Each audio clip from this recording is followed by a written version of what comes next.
अब कासिम साहब आप बताइए कि जो हजरात इमाम साहब को दे देते हैं, मुअज्जिन को दे देते हैं, खादिम को दे देते हैं, ठीक है, अगर वो आलिम ज़कात के मुस्तहिक है तो देना दुरुस्त है, उसमें कोई शरान वो नहीं है, शरान कोई पकड़ नहीं है।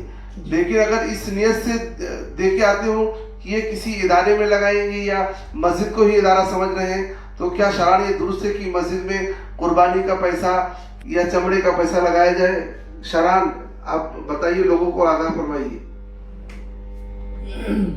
बात असल ये है कि जो ज़कात का जो रकूम है, जो आप ज़कात का पैसा जिसको आप देते हैं, अगर वो मुस्तहिक है उस ज़कात की तो जायज़ है। अगर वो मुस्तहिक नहीं है तो आप उसको दे नहीं सकते हैं जी। हाँ, जैसे इमाम हो या कोई और मुअज्जिन साहब हो जी, वो अब ज़कात के नाम से पैसे ले लेते हैं जी, लेकिन अगर वो अपने अखराजात में खर्च करते हैं ये दुरुस्त नहीं है, क्योंकि ये ज़कात की जो रकूम है ये गरीबों का हक है। जी जी नहीं, जैसे उलमा ज़कात की रकम खा सकते हैं, ज़कात की रकम दे सकते हैं, बस जरूरी है कि वो ज़कात के मुस्तहिक, ज़कात के मालिक ना हो, हाँ, मालिक के हाँ, निसाब ना हो, हाँ, तो आप उलमा को ज़कात दे सकते हैं। लेकिन देखा ये जाता है कि आज मस्जिदों में भी रसीदें लेके लोग बैठ रहे हैं, मस्जिदों पे लोग भी चंदा कर रहे हैं, उनसे कोई तहकीकात नहीं कर रहा है, और लोग जाके मस्जिद में दे देते हैं कि भाई ये हमारी ज़कात की रकम है, ये हमारी कुर्बानी की रकम है, ये सदक़ात अतियात है। तो ये कैसा दुरुस्त है? ये मतलब किस जाविये से लोग इस्तेमाल करते हैं, किस जाविये से लोग लेते हैं? जो इमाम साहब हैं, क्या इमाम साहब उस मस्जिद के नाम से लेते हैं या कहीं और मस्जिदों मदरसों के नाम से बता के लेते हैं? अगर कहीं और मस्जिद मदरसे के नाम से बता के लेते हैं तो ठीक है, वरना अगर वो ये भी नहीं पूछते कि हम ये कहाँ लगाएंगे तो ये दुरुस्त है क्या? अगर लोगों को आगाह फरमाइए ताकि लोगों को ये बातें मालूम होना चाहिए कि हमारी ज़कात की रकम इदारे में लग रहा है या रहने वाले खादिम साहब, या तो ये बताइए कि खादिम साहब लेके खा सकते हैं। तो ये मसले को वाज़ेह फरमाइए ताकि लोगों तक बात पहुंच जाए।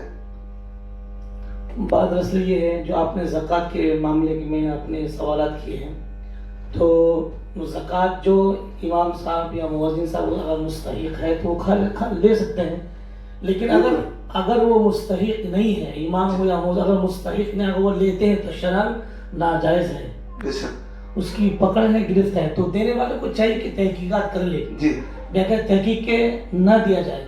और ये होता ही है, लोग तहकीक नहीं करते हैं, दोस्त है, अपना यार है, वे दे दिए।